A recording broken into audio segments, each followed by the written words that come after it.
The moment France signed the armistice at Compiègne on June 22, 1940, one German officer saw something Winston Churchill had feared for months.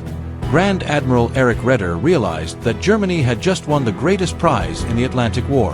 1,000 kilometers of French coastline, ports, shipyards, deep water harbors, were suddenly in German hands.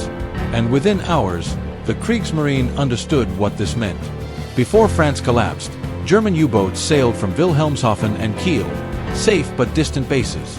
Every patrol began with a painful 7-day crawl just to reach the Atlantic. 7 days out, maybe 10 days hunting, 7 days home. Most of a U-boat's mission was wasted simply getting to and from the battlefield. British destroyers controlled the narrow routes through Scotland and the English Channel, making the journey even harder. But the French Atlantic ports changed everything overnight. Lorient, Saint-Nazaire, Brest, La Pallice, Bordeaux, these were not just harbors.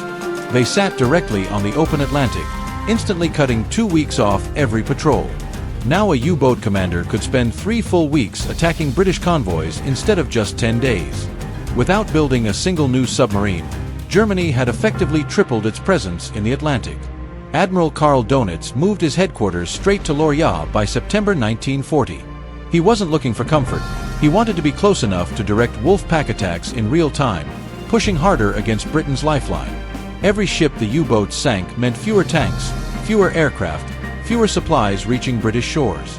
And Britain depended on imports for almost everything: food, fuel, rubber, metals. Losing the Atlantic meant losing the war. With the French bases secure, U-boats pushed deeper into the ocean, especially the dreaded mid-Atlantic gap, an empty stretch where Allied aircraft couldn't reach. It became a killing ground. By October 1940, flotillas were already operating from Lorient. Type 7 submarines returned to port, reloaded, and sailed back out in a fraction of the time. Turnaround dropped from 6 weeks to 2.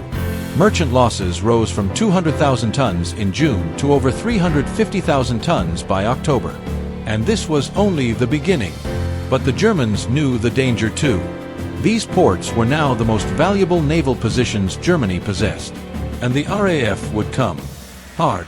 If British bombers destroyed the docks or blocked the harbors, all of Donitz's new advantage would disappear overnight. So the Germans began building something almost unbelievable. Organization Todt mobilized 15,000 workers in early 1941. Fritz Todt approved massive concrete fortresses, structures designed to survive anything the RAF could drop. Roofs measured from 3.5 meters to 7 meters thick. Reinforced concrete so dense that even a 2,000-pound RAF bomb dropped from high altitude would barely crack the surface. At Lorient, the Karaman complex grew at a breathtaking pace. Karaman I opened in February 1941 with 5 submarine pens. Karaman II followed that October with 7 more. Karaman III, the giant, finished in January 1943 with 13 pens protected by a roof weighing over 200,000 tons. Saint-Nazaire's base matched Lorient's scale, 14 pens, each chamber 15 meters wide and 180 meters long, built to shelter entire U-boats while RAF bombers circled helplessly above. Brest's bunker opened the same year with 15 berths and massive steel gates 3 meters thick, so strong engineers believed they could survive a direct torpedo hit. La Pallice and Bordeaux received their own complexes, smaller but built to the same philosophy: survive anything, operate under fire, never stop the U-boats. Each base included workshops, torpedo stores, power stations, crew quarters, and command centers. Entire worlds carved from concrete. Fortresses meant to keep the U-boat war alive even under constant bombing. And by the end of 1941, German engineers were confident. Their calculations said the RAF standard bombs, 1,000 and 2,000-pound models, could barely penetrate a meter of reinforced concrete. What they didn't know was that the Allies were already searching for something stronger. What the Germans didn't know was that the Allies were already hunting for a weapon powerful enough to break the impossible. And as the U-boat pens grew thicker and stronger, the RAF kept discovering just how untouchable they were. The standard bombs, 1,000 and 2,000-pound types, barely scratched the surface. They blasted craters, yes, but never touched the structure beneath. German engineers used heavy double-layer steel reinforcement, horizontal rebar every 30 centimeters, vertical pillars every 2 meters, all locked inside slabs poured as one continuous mass. Even if a bomb cracked a corner, nothing would collapse. Ventilation shafts were hidden behind twisting passages. Drainage channels carried away blast debris. The builders had prepared for everything. But the cost was massive. Forced labor, French workers, sometimes willing, sometimes not, and thousands of prisoners were pushed to pour 500,000 cubic meters of concrete for WWII alone. Cement trains ran non-stop, stretching German logistics thin.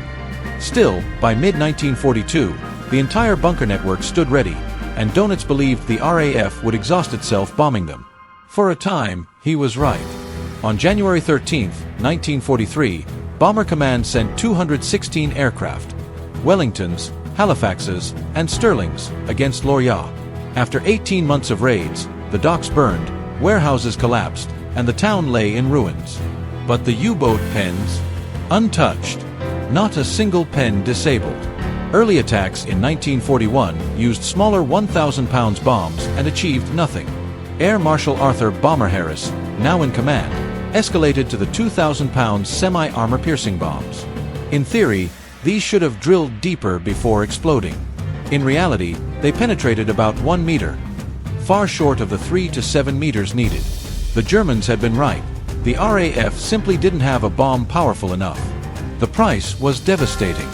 From January 1942 to January 1943, Bomber Command flew over 3,000 sorties against the French U-boat bases, losing 96 aircraft and more than 600 airmen. And not one submarine was destroyed inside a bunker. Saint Nazaire suffered raid after raid. 73 bombers one night, 211 another. The town was shattered, thousands of civilians killed, yet reconnaissance photos always showed U-boats lined safely beneath unbroken concrete. At Brest, Wing Commander Guy Gibson, soon famous for the dam's raid, reported the same frustration.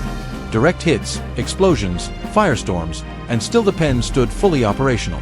Crews risked their lives for targets that could not be harmed. Meanwhile, pressure on the Admiralty mounted. U-boats were gutting Allied shipping. 119 ships sunk in November 1942 alone, nearly 700,000 tons lost in a single month. Britain demanded action, any action, to shut down the French bases. Harris tried maximum concentration raids, dropping massive 4,000 pounds cookies to collapse buildings and clog entrances with rubble. Huge blasts tore apart everything around the pens, but the entrances had blast doors and angled passageways that absorbed the shock. By spring 1943, RAF leaders privately admitted the truth. Conventional bombs could never crack those roofs. The concrete was simply too thick. The Kriegsmarine had built something existing weapons couldn't defeat. Britain needed a miracle, a weapon based on an entirely different idea. And one man had already begun designing it. Barnes Wallis, the engineer whose bouncing bombs shattered the Moan and Eder dams on May 17, 1943, had spent years studying deep penetration weapons. Even before the dams raid made him famous, he'd written a 1941 paper calculating that a 10-ton bomb dropped from high altitude could burrow deep into earth or concrete and explode underground, creating a massive shockwave, like an artificial earthquake, capable of shattering structures from below. Surface explosions wasted energy into the air. But a bomb that detonated deep inside dense material, soil, rock, concrete, would transfer almost all its power through the medium. The heavier the bomb, the faster it fell. The faster it fell, the deeper it would punch.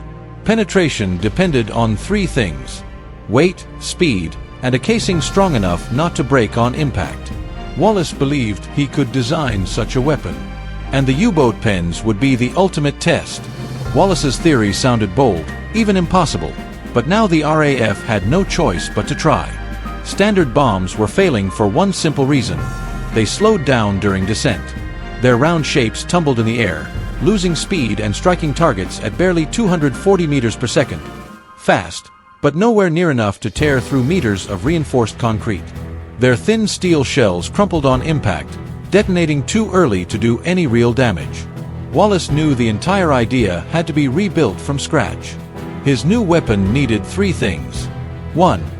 A perfect teardrop shape so it would fall nose first at maximum speed. 2. Enormous weight, the heavier the bomb, the harder it hit. 3. A thick alloy steel casing strong enough to survive the violent impact before exploding. This bomb wouldn't act like a normal explosive. It would behave like a giant artillery shell, diving into the ground, pushing aside concrete like thick fluid, then detonating deep inside to unleash an underground earthquake. The numbers were shocking. A 6-ton bomb dropped from 6,000 m would hit the ground at over 340 meters per second, nearly the speed of sound. At that velocity, even reinforced concrete briefly behaved like water, opening a temporary cavity that the bomb punched through before exploding. The underground blast was everything. A normal surface explosion released energy upward into the air, but a buried detonation forced shockwaves sideways and upward through the structure itself. Waves bounced between the ground and the roof slab, shaking the target apart from inside. Wallace tested mini-models in his backyard, dropping wood shapes into soil, measuring how deep they went. He adjusted fin angles, nose shape, and explosive ratios like a scientist working in secret. His math was flawless, but the Air Ministry still hesitated. They had just reluctantly approved his bouncing bombs. Now he was asking for 12,000 pounds penetrators. Lancasters could only carry one of these giant weapons. That meant one aircraft, one bomb, one shot. Expensive. High risk. But Wallace countered with brutal logic. 3,000 sorties and 96 aircraft lost had achieved nothing. He believed 30 accurate drops could destroy every U-boat pen. The government finally agreed. In September 1943, Vickers Armstrong began manufacturing what would become the Tallboy. But building a 6-ton precision weapon required new engineering methods. Standard bomb steel would shatter instantly on impact, so metallurgists developed a special chrome-molybdenum alloy, heat-treated until it could withstand crushing forces. The Tallboy was over 6 meters long, shaped like a bullet, with 4 fins angled to make it spin during descent. The rotation kept its path stable, ensuring a perfect nose-first strike. Inside, it carried 5,200 pounds of Torpex, an explosive 50% stronger than TNT. Most of the bomb's weight wasn't explosive, but Wallace understood something other designers didn't. Penetration mattered more than blast power. A bomb that broke on impact was useless. A bomb that reached deep into concrete before detonating was unstoppable. He also designed a delayed fuse, one that waited fractions of a second after impact before exploding, giving the bomb time to burrow to maximum depth. Lancasters required huge modifications to carry Tallboys. Bomb bay doors were removed, the bay widened, the structure reinforced. And the crews had to learn a new kind of bombing, release from 5,500 to 6,000 m, perfectly steady, perfectly on target, under heavy flak. The squadron chosen for this mission was legendary. 617 Squadron, the same unit that had destroyed the Ruhr dams. After Guy Gibson left, Wing Commander Leonard Cheshire took command and transformed their tactics. Cheshire pioneered low-level marking, diving to under 100 m in a fast Mosquito, dropping target markers directly onto the aim point while every German gun tried to kill him. His precision made Tallboy raids possible. On June 27, 1944, the moment finally came. 3 weeks after D-Day, with Allied control of the skies nearly complete, Cheshire led 16 Lancasters from 617 Squadron, each carrying a single Tallboy, toward Loria's massive Karaman complex. The timing was perfect. German forces were collapsing in Normandy. U-boat bases were more vital than ever. If the pens fell now, the Atlantic lifeline would finally be safe. Cheshire flew ahead in his Mosquito, skimming 200 m above the French coast to avoid radar. He headed straight for Karaman 3, the giant bunker with a roof thick enough to laugh at every previous RAF bomb. Diving fast, he released red smoke markers directly onto the concrete, weaving through deadly flak as German gunners scrambled. High above him at 6,000 m, Flight Lieutenant John Coxon saw the red smoke bloom across the roof. The view was perfect. Clear skies. Bright markers. 15 Lancasters lining up behind him. He held the bomber steady. The bomb aimer gave corrections. The moment arrived. The Tallboy fell. The weapon fell for 43 seconds. From the ground it looked like a dark, spinning spear cutting through the sky, gathering speed with every meter. The angled fins sent it into a perfect, stable rotation. When it hit, the Tallboy was moving at more than 340 meters per second, over 1,200 kilometers per hour. It slammed into Karaman 3's roof only 6 meters from Cheshire's smoke markers. What followed stunned the German engineers watching from hardened shelters. The bomb didn't bounce. It didn't break apart. It dug in, slicing through 7 meters of reinforced concrete as if the material had been poured soft. The entire penetration lasted barely 0.2 of a second, just raw kinetic energy forcing the concrete aside. Then the delayed fuse triggered. 5,200 pounds of Torpex detonated inside the roof slab. The blast had nowhere to escape. 7 meters of concrete trapped the explosion, turning the entire structure into a pressure chamber. Shockwaves shot through the bunker at over 5,000 meters per second, bouncing between the roof and the ground below, forming destructive standing waves that shook the building from within. The collapse was instant and violent. A 20-meter section of roof gave way, dropping hundreds of tons of concrete into the pen. 2 Type 7 U-boats were crushed immediately. A third was left so mangled it would never sail again. The impregnable cavern that had survived years of bombing became a tomb in less than a second. 14 more Tallboys followed. Not all hit the roof directly. Some struck the docks, 2 plunged into the harbor. But even the near misses proved Wallace's theory. Those bombs burrowed deep into soil and concrete before exploding, sending ground shocks that cracked foundation walls, buckled columns, and split internal support beams. Reconnaissance images taken minutes after the raid showed multiple roof caves, broken pen interiors, and devastation previously considered physically impossible. German naval engineers arrived quickly. Corvette Captain Helmut Brummer-Patzig, responsible for bunker maintenance, documented penetrations reaching over 6 meters, depths their calculations had ruled unattainable. Normally, bomb craters reached barely a meter before energy dispersed. Tallboy hits left smooth tunnels driven deep into the concrete mass, the explosions occurring entirely inside. The mechanism shocked them. Conventional bombs caused surface cratering, easy to patch. Tallboys created internal cavities, where trapped blast waves hammered outwards. Every interface between steel reinforcement and concrete reflected shock waves, producing thousands of fractures at once. Worse, the roof at Karaman 3 displayed progressive failure. The first collapse transferred stress into neighboring sections, causing reinforcement bars to fail hours later under redistributed loads. By the next morning, 2 additional roof spans had cracked so severely they were evacuated. The bunker was destroying itself from the inside. St. Nazaire was hit next, on August 9, 1944. Cheshire marked the target again, and 19 Lancasters struck with terrifying accuracy. 4 Tallboys drove clean through the roof. Another hit the massive seaward blast door and punched through 3 meters of armored steel before exploding inside the entrance chamber. A door calculated to withstand torpedoes was ripped from its hinges and twisted like scrap.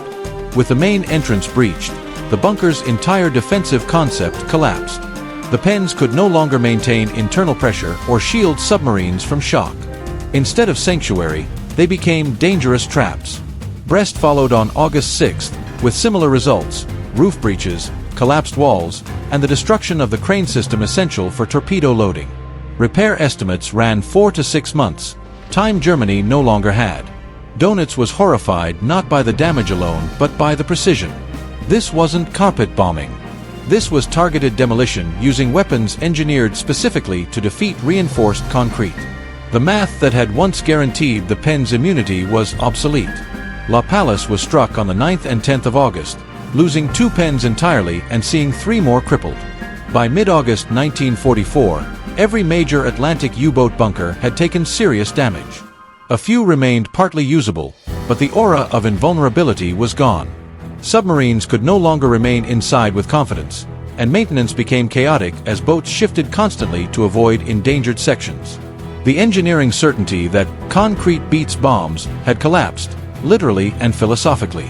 By September, Donitz faced a crisis mathematics could not solve.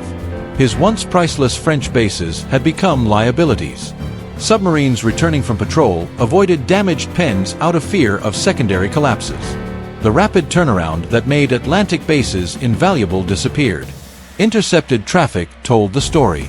U-boats that once refitted smoothly at Lorient now spread out along the Biscay coast, Royan, La Rochelle, even tiny river harbors inland, places Tallboys couldn't reach but which lacked proper facilities. A torpedo reload that took 12 hours in a fully equipped pen now required 3 days on a makeshift quay. Engine overhauls once completed in 5 days stretched to 2 weeks. The numbers were crushing. A Type 7 that in mid-1943 spent 10 days in port now required 23. Without losing a single submarine to combat, Tallboys had have Donut's operational fleet simply by wrecking the infrastructure that kept it alive. Allied intelligence tracked the fallout almost immediately. Ultra-decrypts of naval messages revealed the crisis unfolding inside the U-boat fleet. Urgent pleas for spare parts, inexperienced repair crews improvising tasks once handled effortlessly by the skilled technicians of WWII, and submarines forced to depart with unfinished maintenance simply because remaining in port meant risking the next Tallboy strike. Boats sailed with diesel engines that misfired, snorkels that jammed, and torpedo tubes that inspectors in 1942 would have condemned instantly. What had once been unacceptable became operational risk. And the timing was deadly. By late 1944, the Atlantic battle had already shifted. Escort carriers roamed the ocean.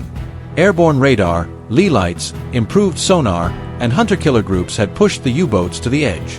The disaster of Black May 1943, when Donuts lost 43 submarines in a month, had forced Germany to update everything. New torpedoes, snorkels for underwater running, and the revolutionary Type XXI submarines promising unmatched underwater endurance. But these innovations depended on functioning bases. The Type XXI, with delicate electrical systems and precision hull tolerances, required proper shipyards for trials.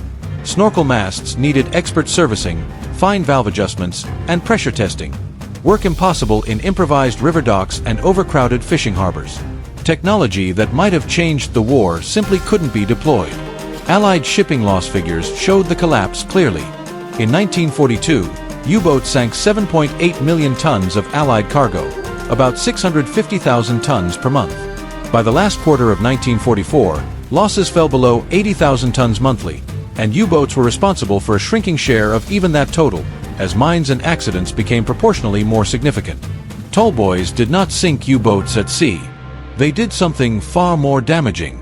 They destroyed the operational system that made the U-boat fleet function at all. Every day a submarine sat idle waiting for repairs, or hiding in a secondary harbor, was a day it wasn't attacking convoys. The RAF had weaponized physics to dismantle an entire strategic infrastructure. Earlier bombing doctrine relied on volume. Drop thousands of bombs and trust probability. Barnes-Wallis proved a different truth. Understand the physics of the target and a few weapons can do what thousands never could. Germany tried to respond. Organization Todt rushed to redesign bunker roofs with layered concrete and air gaps intended to absorb penetrator energy and break up the weapon before it reached the vital interior. These ideas appeared in late war V weapon sites, though few were finished before Allied advances overtook them. Britain pushed ahead anyway. Wallace built an even larger penetrator, the Grand Slam, a 10-ton monster. In March 1945, 617 Squadron dropped Grand Slams on the U-boat pens at Farge and the Valentine bunker near Bremen. Valentine's roof, 4.5 meters thick with a built-in air gap, was supposed to defeat penetrators. Grand Slam punched through the entire system and detonated deep inside, collapsing sections permanently. Post-war analysis was even more extraordinary. At Karaman 3, Allied engineers dug out Tallboy impact sites and compared real penetration depths with Wallace's predictions. The difference was typically under 15 centimeters. His mathematics had been almost perfectly accurate, a rare case of wartime theory matching reality across multiple strikes. The Americans studied Tallboy as well. Their VB-13 Tarzan bomb borrowed Tallboy's streamlined shape and hardened casing, later passed on to weapons like the Blue 109 bunker buster and its descendants. Heavy, fast-falling penetrators with delayed fuses. The physics remained constant. Maximize impact energy, survive the strike, explode deep underground. The Cold War absorbed the lessons completely. Soviet command centers and missile silos were buried under vast layers of concrete, but Western planners answered with earth-penetrating weapons. Even the American B-61 nuclear bomb was designed to burrow into the ground before detonation, turning Wallace's earthquake effect into a nuclear shockwave capable of crushing hardened targets from below. The revolution went beyond weapons. It changed strategy itself. Target sets shifted from broad industrial zones to precise structural weak points. Precision bombing became doctrine. Modern air power, from smart weapons to bunker busters, traces its lineage to Wallace's calculations and 617 Squadron's raids. But perhaps the greatest legacy was conceptual. Every defense has a physical limit. The Germans built their bunkers assuming bombs would explode on the surface. Wallace asked a different question. What if the bomb didn't explode on impact? What if it went through? That question broke the myth of concrete invulnerability. The U-boat pens at Lorient still stand today. Massive, silent monuments to both extraordinary German engineering and the British innovation that finally defeated it.